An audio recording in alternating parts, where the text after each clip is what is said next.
G'day, welcome back to another episode of Roverland with Mel.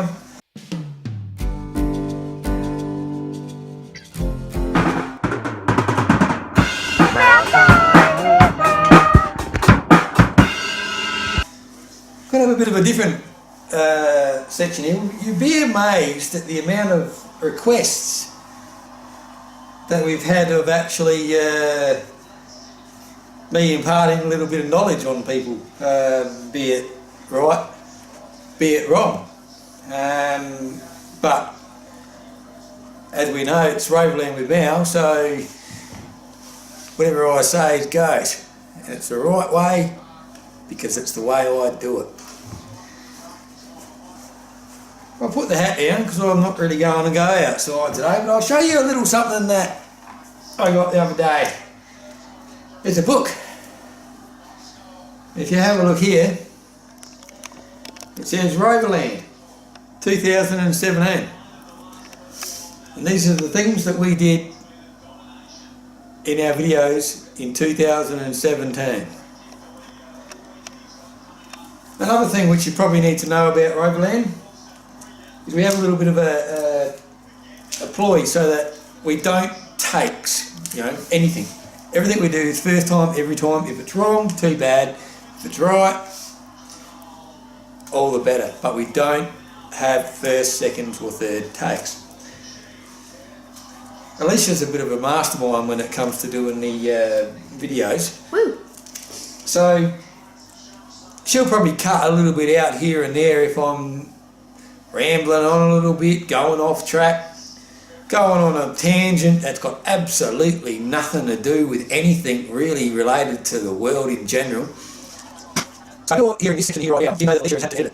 I'd like you to take a moment to reflect and actually probably feel a little bit sorry for my kids and the amount of useless extra information that I've had to take in. Getting back to the book, it's a beautifully hard-bound cover. As you can see, the cover is of the kids on a Salt Lake. Beautiful Salt Lake. This was on our one of our trips where we were going north from the Iron Triangle, I suppose you could say. It was actually not a bad looking lake, but by the time that we left, the kids had written their names all over it. They'd played noughts and crosses. And what I dare say, it's probably taken hundreds of years and ecological wise, the kids actually probably stuffed up in about 4 or 5 hours. I'd be excited or actually interested to go back there now to see if nature has repaired itself. I would tell the kids the only thing that you ever leave when you go anywhere is your footprints. Nothing else. They left noughts and crosses. We shall see. So anyway, let's have a look at this book. Well, there's a Rover. Bugger me. This is obviously on one of our trips up to the Diamantina River. And as you can see, must have been through a little bit of dirt because there's some dirt on the tyres right here. That's a good backdrop. Coming on to the next page. What a book we've got here. As you can see, we've got the Cub Camper. Lily's probably a little bit younger there with underneath the coolabah tree, which is what we always do, we seek out a coolabah tree. Another interesting fact is I've been sought out and been given an honorary membership of the Cub Camper Club. I'm telling you right now, that doesn't happen to everyone. I haven't adorned the Cub Camper with the sticker yet because I need to make sure it's in the right spot. It's going to be a magnificent occasion. Up here is just a picture of a signpost really. I reckon we took that one on the first trip to the dig tree because fittingly enough, underneath is a picture of Lily at the dig tree because she's been there twice now, but I guarantee you she doesn't even know where it is or even admit that she's ever been there. And these are happy times. And the only problem is when you dress your kids up in camo gear like Will, notice how Lily's in the pink, you tend to lose them a bit. Which isn't too bad around food times because you just don't have to feed them. Very cheap.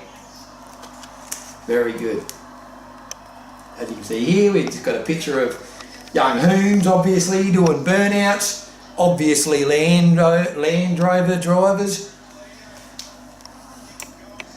Bit of a sad story to tell you right now. This down here is a chair that my best mate at the time's mum. She made that chair for me for my 21st birthday. Not being one to waste anything, it broke. So I needed to light a fire. So we lit the fire with the chair. As you can see here, the fire's coming along well. I'm not one to waste anything, and I'm also not one to, once something's worn out, can't be used anymore, it's gone. I have to burn it, give it a Viking funeral. Turn the page here, we can see the Rover, it's looking resplendent. Central Australia, actually if you have a look very carefully, that it actually Lambert's geographical centre of Australia. How more central to Australia can you get? If I was to run that over, I could say that the Land Rover had been in the geographical centre of Australia, but as it is, it got damn close, alright? I'm not going to say it got right at centre. I reckon you'll find that that's the Kingunya Roadhouse. Funny thing about that, couldn't get any petrol. We actually went inside it and it looked like it was probably the most haunted roadhouse in Australia. And we're skipping around a little bit here, as I suppose you'd see with the pictures, you know, if you've been following the RoverLand at the time. Up the top here we've got a picture of the Pinks Roadhouse in Oodnadatta. They actually asked us specifically if they could have their photo in our book. After a bit of mucking around and the deal of a free tank of diesel, we agreed. So there you are, Pinks. I hope you're happy. Thanks for the diesel. Then you'll see down here, we've got a submarine in the middle of Australia. Not really in the middle of Australia, but it's well, it's closer to the middle of Australia than outside of Australia, put it that way. It's not the most flamboyant submarine in the world, but still it's there. And you can see the little Rover, it's sticking his head in there for a photo. Cheeky little bugger. Going along, we got just more photos. Many trips.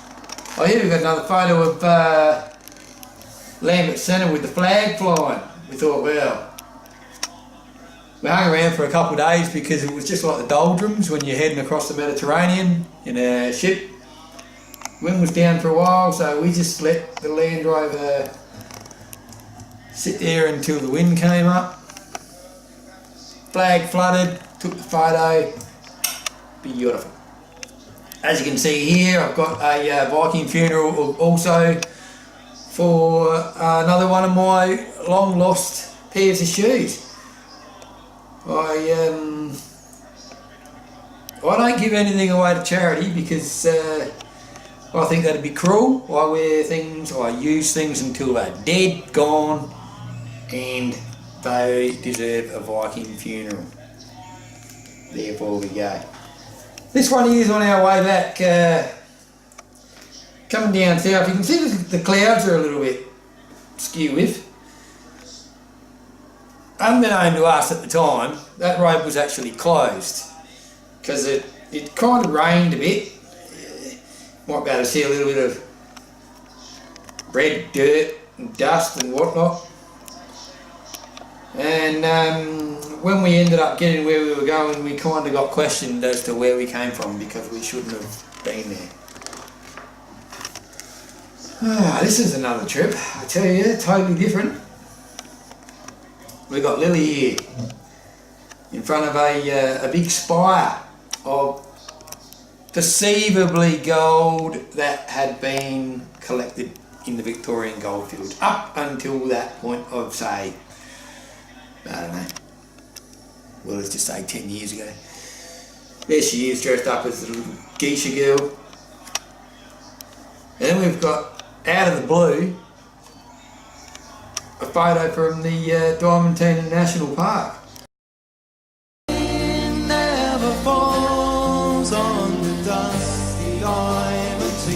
This here, I don't know if many people have actually been to this place here, but this is the photo that I took when we were waiting for Will. It's at a place called Cryle Castle, not too far from Ballarat. And we were running around having a look. It was mighty cold, windy, rain was coming in. Like, if you were sitting in these portholes, you would have been getting hit by the rain as she was coming in. I took that photo over top of a maze because I was just sick of waiting for Will. He's running around in this maze here. I don't know how long. The only problem is it's about a foot and a foot and a slice higher than his actual head. And we were yelling out to him, and I thought he was being a little dival and he wasn't answering me. So I took this photo. After we took this photo, we pretty much got sick of waiting for impact up and left. Went around, had a look around the joint and stuff like that. Anyway, we were running around watching some knights jousting, and we were about to grab a couple of donuts, coffees, as you do when it's cold, with Irish coffees. And then along comes Will. Ends up he wasn't in the maze, and that's why he wasn't answering us. He thought that we were waiting for him on the other side of this tower.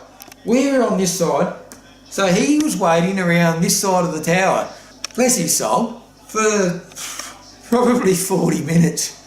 Meanwhile, we'd just done whatever we wanted to, travelled all over the place. He didn't mind though, once he got a donut and a hot chocolate. He thought that was alright. Oh, there we go. Cryle Castle. See old Will? I don't know if you can see his windswept hair. It's because he was sitting on the other side of that tower in the middle of the rain and all the wind, and it's dried and it looks like he's got a blow dry.